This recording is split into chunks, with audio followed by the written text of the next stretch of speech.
Today's video is all about copycats.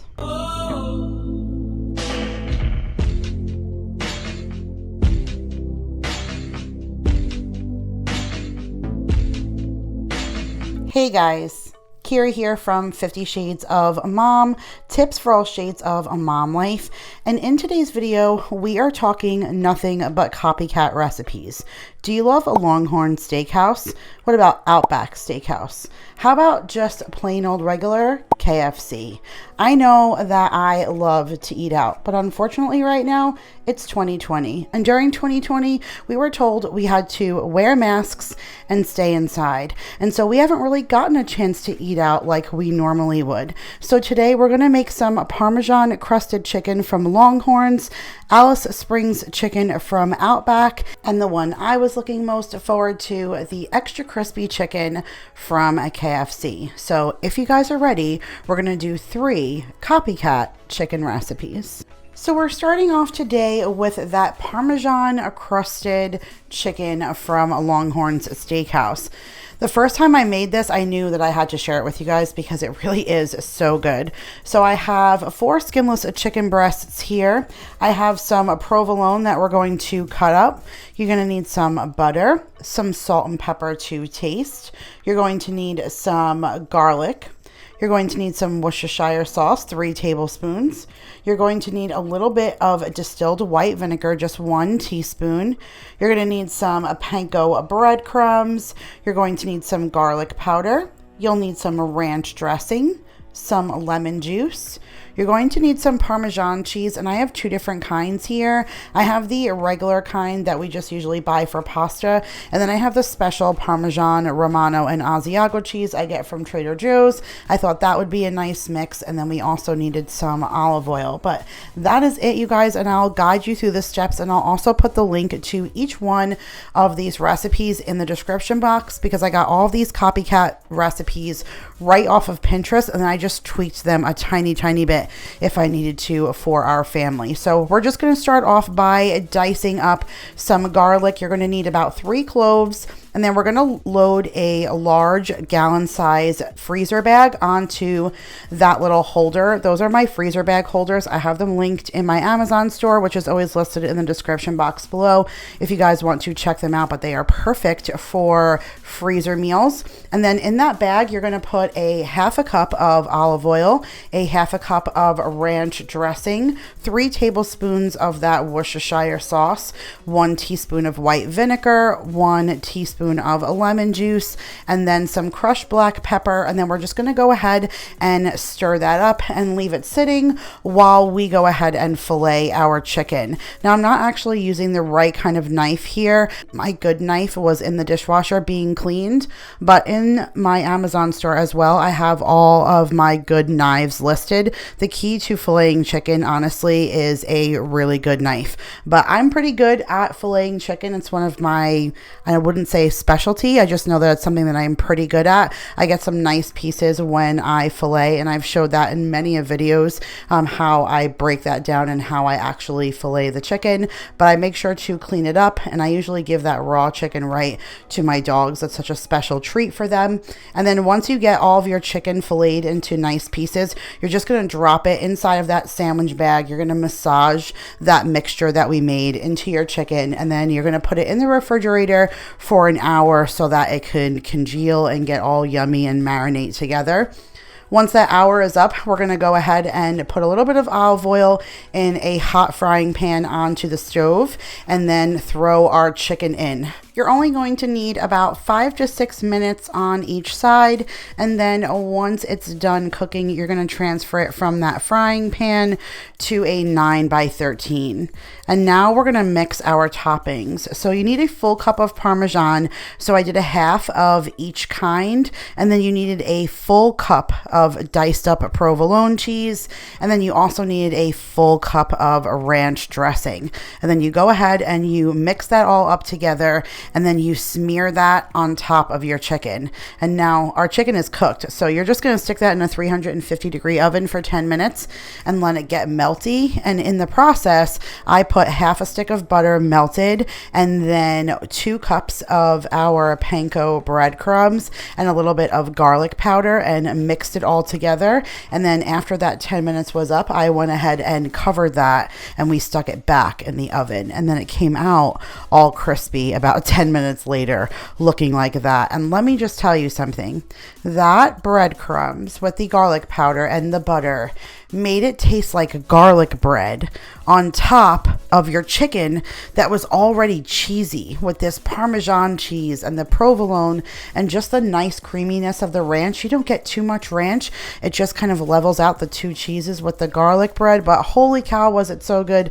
I just served it with a little bit of kale salad, but that was so dynamite. I've actually never had their actual recipe. I just saw it on Pinterest and decided to try it, but now I'm anxious to try theirs because I want to know how close I was, because that recipe out of the park, and for the most part, you guys, pretty easy. And because you cook it on the stove, you only need a very short amount of time to make a dinner. It's definitely a quick meal. But now we're going to head on to our Alice Springs chicken. Now, surprisingly, this turned out to be my favorite recipe, and it's probably because I love mushrooms so much, coupled that with bacon and then some honey mustard dressing. But this recipe was so easy, you guys. So all we're going to need is a half a cup of Dijon mustard, a half a cup of honey, a quarter cup of mayonnaise, 1 teaspoon of lemon juice, 4 boneless, skinless chicken breasts, 2 tablespoons of butter, 8 ounces of mushrooms sliced, 1 tablespoon of olive oil, 4 slices of a cooked bacon that we're going to chop into pieces. Well, that's their suggestion. I just put it on whole, and then 2 cups of shredded Colby Jack cheese. Now we're going to start out by making another marinade. Now I had called for that half a cup of Dijon mustard. I actually did a quarter cup of Dijon and then a quarter cup of honey mustard because I like a little bit more of the sweet.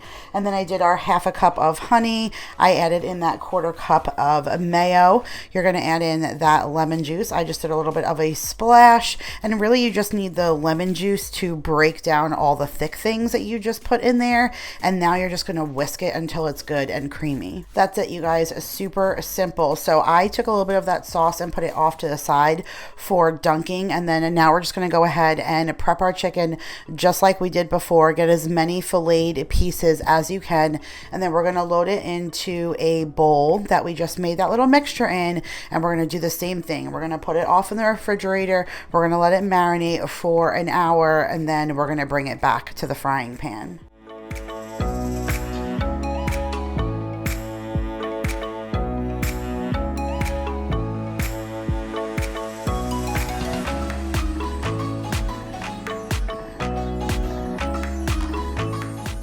Now, while that's working its magic in the fridge, we're going to work some magic on our mushrooms. So put a couple tablespoons of butter into a frying pan, a little salt and pepper, and you're just going to cook your mushrooms till they're tender and sweet. You'll be able to smell them. They'll definitely be more spongy in texture. And then once your hour is up, in that very same frying pan, go ahead and add a little bit of olive oil and then bring your chicken out. And we're going to do the same thing like we just did before. 5 to 6 minutes on each side, and then onto a sheet pan where we're going to top with those mushrooms that we just cooked. And then here are those bacon pieces. Like I said, I just kind of broke them however I felt like it fit on the chicken, and not necessarily 2-inch pieces. And then I used cheddar cheese instead of a Colby Jack, and you're just going to stick it in the oven for 15 minutes or until everything gets super melty. And that is it, you guys. Let me tell you how good the cheese tastes with the honey mustard sauce and that bacon. I love honey mustard. It's my favorite dressing. So to have that on the side with all of those flavors tasted really good. And then these mashed potatoes, These are garlic mashed potatoes that I made so easily simply by throwing whole cloves of garlic into the pot of boiling water while my potatoes were boiling, so that once I took the potatoes out and drained them, everything kind of smashed together. A little butter, a little heavy cream, and then topped it with some sour cream and green onions. This was such a great meal, you guys, but if you like honey mustard, bacon, and cheese, you have to try this chicken. All right, now on to the one I was waiting the most for. And this is the one I thought I was going to knock out of the park because I've done pretty well with making fried chicken, right? I've done it in the past on 50 Shades of Chicken and it came out awesome. So I thought I was going to nail this. Finally found the chicken that I needed, which was 8 separate chicken parts, all divided, a whole chicken divided. And then we need a half a teaspoon of cayenne, a half a teaspoon of paprika, half a teaspoon of oregano. You only need 1 stick of butter. I put out 2 just in case. You need 1 full cup of panko, a cup of buttered milk. It called for spray butter, but all I had was the olive oil. I don't know if that was going to work. 1 cup of flour, which the instructions say you can use coconut flour to keep it keto, and then some salt and pepper to taste.